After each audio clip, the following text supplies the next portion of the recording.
How does Antioch Collective differ from other church planting groups people might get involved with?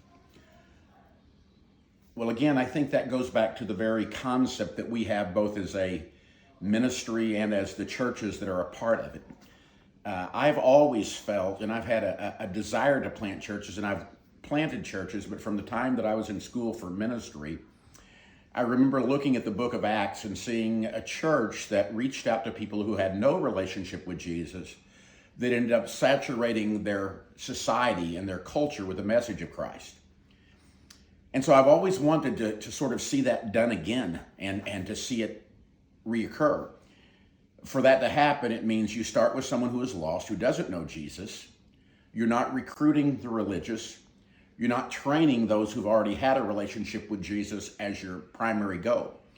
You're reaching out to those that are lost, and you get to go them from the moment they come into Christ. You get to develop them to a point to where they are mature enough to go out and to reproduce.